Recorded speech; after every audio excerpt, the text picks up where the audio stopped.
जय माता दी। नवरात्रि का पर्व दिन प्रतिदिन भक्ति भाव और आस्था से भरपूर होता जा रहा है। आज नवरात्रि का 7वां दिन है और इस दिन की देवी है माँ कालरात्रि। माँ का यह स्वरूप अत्यंत उग्र और भयानक दिखाई देता है, लेकिन वे भक्तों के लिए करुणा और कल्याण की देवी है। माँ कालरात्रि को समस्त नकारात्मक शक्तियों और दुष्ट आत्माओं का नाश करने वाली देवी कहा जाता है।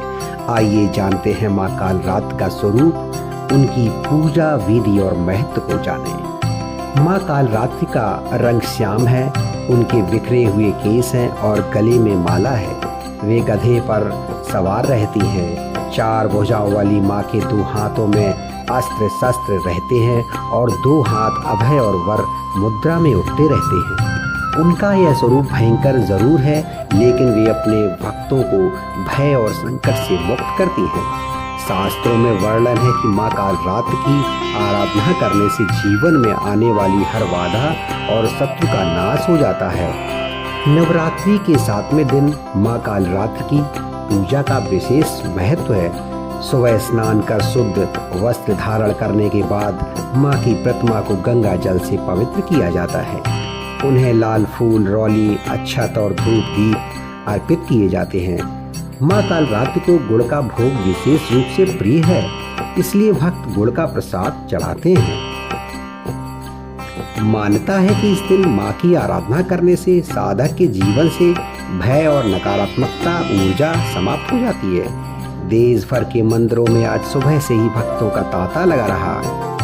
भक्तजन माँ के दर्शन के लिए लंबी कतारों में खड़े दिखाई दिए।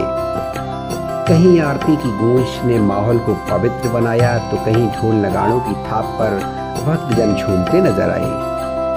हर तरफ जय माता दी के जयकारे गूंजते रहे। माँ कालरात्रि की उपासना से भक्त को अकाल मृत्यु का भय समाप्त हो जाता है। उनकी कृपा से साधक निर्भय होकर हर कठिनाई परिस्थिति का सामना करता है। माँ कालरात्रि की भक्ति से घर परिवार में शांति और सुरक्षा बनी रहती है। माँ अपने भक्तों को सुख, समृद्धि और आत्मबल का आशीर्वाद देती है।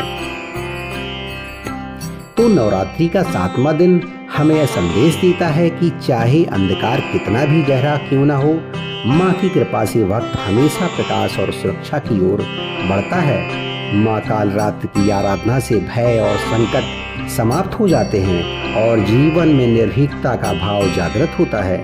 आप भी श्रद्धा और विश्वास के साथ माँ की पूजा करें और उनके आशीर्वाद से अपने जीवन को भयमुक्त और सुखमय बनाएं। जय माता दी।